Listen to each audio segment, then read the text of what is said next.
Hello दोस्तों। जैसा कि आपको सूचित किया गया था कि कोविड संबंधी एक वीडियो छोटा सा मैं बना रहा हूँ।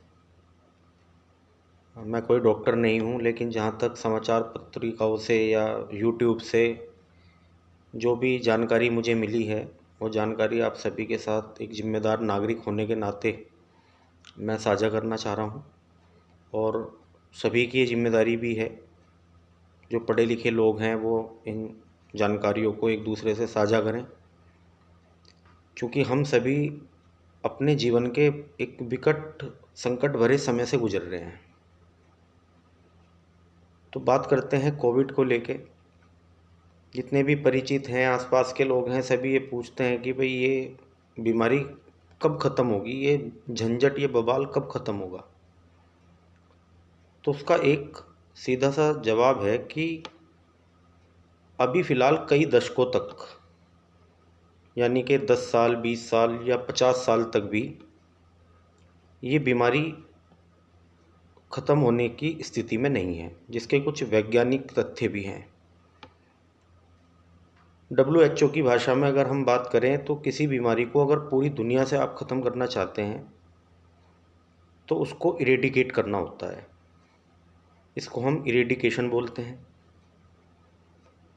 अब तक मानव इतिहास में अगर कोई वायरस दुनिया में आया है और उस बीमारी को इरेडिकेट किया गया है तो वो स्मॉल पॉक्स की बीमारी है, जो लगभग 3000 साल तक वायरस रहा और 1796 में उसकी वैक्सीन बनी और 1980 में WHO ने ये डिक्लेयर किया, ये घोषणा की कि अब ये बीमारी स्मॉल पॉक्स की पूरी दुनिया से इरेडिकेट हो चुकी है।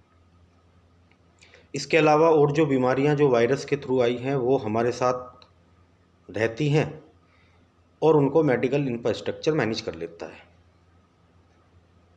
कोविड-19 के संबंध में बीमारी को एलिमिनेट भी नहीं किया जा सकता। एलिमिनेट का मतलब है कि पूरी तरीके से किसी देश से हम इस बीमारी को ख़त्म कर दें। जैसे कि भारत में पोलियो को ख़त्म कर दिया गया।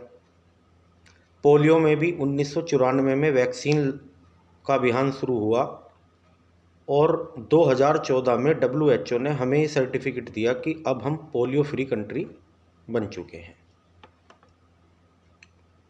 जबकि वो बीमारी इतनी संक्रामक नहीं थी। कोविड-19 एक संक्रामक बीमारी है जिसको हम एलिमिनेट भी नहीं कर पाएंगे।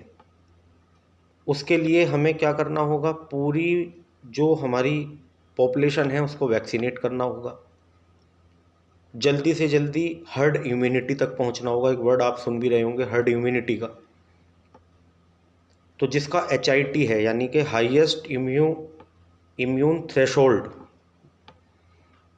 जो परसेंटेज है वो 60 से 70% लोगों को जब तक वैक्सीन या उनके अंदर एंटीबॉडीज़ पैदा नहीं हो जाती, जब तक हम उसको हर्ड इम्यूनिटी भी नहीं बोल सकते।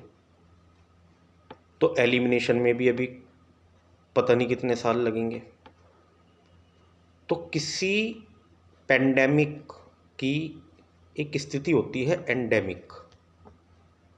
एंडेमिक तक हम अपनी जागरूकता, वैक्सीनेशन और जानकारियों के साथ इस बीमारी को एंडेमिक तक पहुंचा सकते हैं।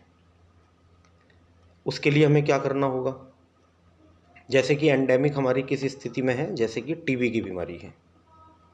वो एलिमिनेशन की स्थिति में नहीं है, क्योंकि टीबी है, लाखों लोगों को टीबी होता है, लेकिन हमारा मेडिकल इंफ्रास्ट्रक्चर उसको कंट्रोल कर लेता है। कोविड-19 को एंडेमिक तक पहुंचाने के लिए क्विक वैक्सीनेशन हो और हम लोगों को, जो समाज है, उसकी एक नैतिक जिम्मेदारी बनती है कि कोविड-19 के जितने भी गाइडलाइंस हैं, प्रोटोकॉल हैं, उनका पूर्णतः उसका अनुसरण करें, उनको फॉलो करें। बात आती है वैक्सीनेशन को लेके। वैक्सीनेशन की स्थिति हमारे देश में ये है कि अगर 137 करोड़ की जनसंख्या हम मानकर चलें अपने देश में, तो 33% के जो लोग हैं, यानी कि 18 वर्ष से पहले की जो 33% जनसंख्या है, उनकी वैक्सीन की अभी कोई बात ही नहीं हो रही, उन पर काम चल रहा है। बचते हैं 67% लोग, यानी कि लगभग 93 करोड़, यानी कि 93 करोड़ लोग। इनके लिए वैक्सीन की 2 डोज की बात करें तो 186 करोड़ डोज, और 6.5% डोज के ख़राब होने की रेट है, यानी कि 100 में से 6.5% डोज ख़राब हो जाती हैं, यानी कि 13 करोड़ डोज ये भी चाहिए। तो 200 करोड़ डोज सभी लोगों को लगाना और जल्दी से जल्दी लगाना अपने आप में एक टेढ़ी खीर है। कुछ हमारे देश में वैक्सीन को वॉलेंट्री कर दिया। वॉलेंट्री का मतलब है कि भाई जो चाहे लगवाए, जो ना चाहे ना लगवाए। एक विशेष वर्ग ऐसा है जो वैक्सीन को लगवाना ही नहीं चाह रहा, जिसकी वजह से आने वाले समय में वायरस को एंडेमिक तक पहुंचाने की स्थिति बड़ी गंभीर है। वैक्सीन की उपलब्धता के बारे में आप सभी को पता ही है, इतना ज़्यादा डिमांड के अकॉर्डिंग सप्लाई नहीं है। अभी धीरे धीरे आपकी कोविशील्ड और कोवैक्सीन लगनी शुरू हुई, एक स्पुतनिक भी आई है, वो भी अब अपना काम करेगी। सेंटर्स पे वैक्सीन उपलब्ध नहीं है। तो कहने का मतलब ये है कि वैक्सीन तो सभी को लगवानी ही पड़ेगी, क्योंकि आप केवल वायरस को डिले कर सकते हैं, पोस्टपोन कर सकते हैं, वायरस से बचेगा कोई नहीं, आप कितना भी कोशिश कर लें। अब वैक्सीन लगवाने का बेनिफिट क्या है? अगर हम CFR की रिपोर्ट की बात करें, CFR हमारे पास क्या होती है? Case fatality rate.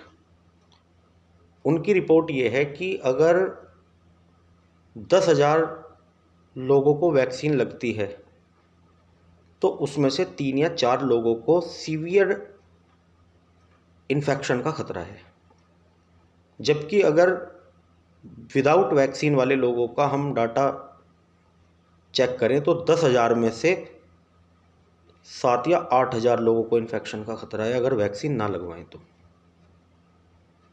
कुछ लोग कह रहे हैं वैक्सीन लगवाने से डेथ हो जाती है, डेथ हो रही है, उसके साइड इफ़ेक्ट्स हैं।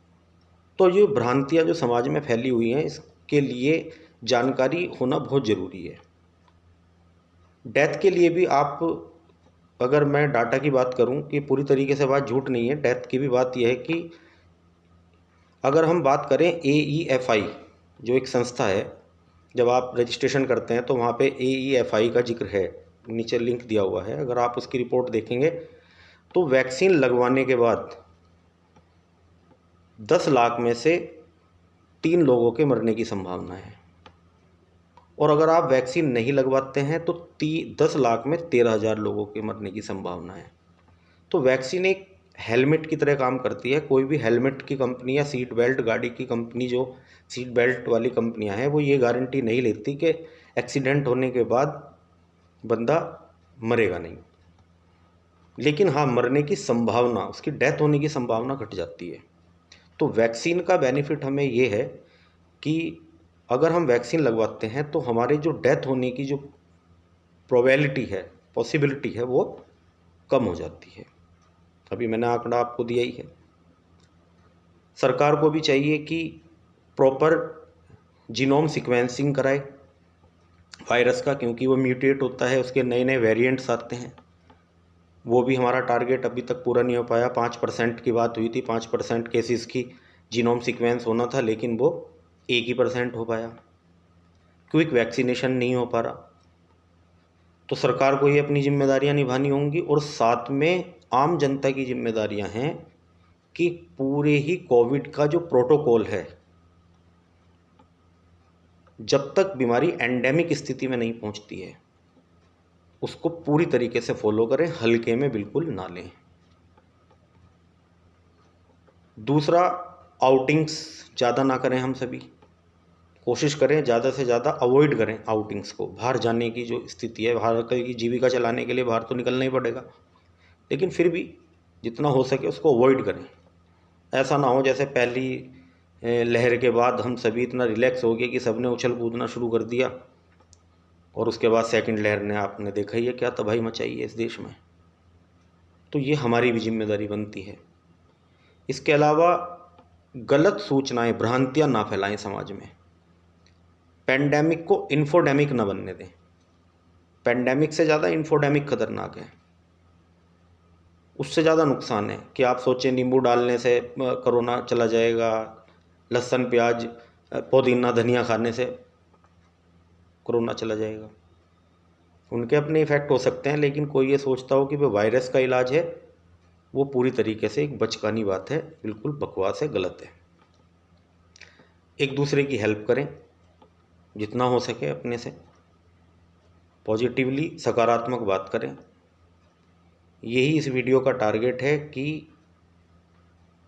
जब भी आपका नंबर पड़े वैक्सीन ज़रूर लगवाएं, और कोविड के जितने भी एप्रोप्रिएट बिहेवियर के पॉइंट्स हैं उन सबको बिंदुवार यानी कि पॉइंट वाइज आप उसको फॉलो करें। जब भी आप इस बीमारी से बच सकते हैं, आप अपनी फैमिली को बचा सकते हैं, समाज को बचा सकते हैं। तो आज की हमारी ये वीडियो, आशा करता हूँ कि आप इसको प्रसारित भी करेंगे, दूसरों को समझाएंगे भी, और आशा है कि आप सभी स्वस्थ रहेंगे। बहुत बहुत धन्यवाद।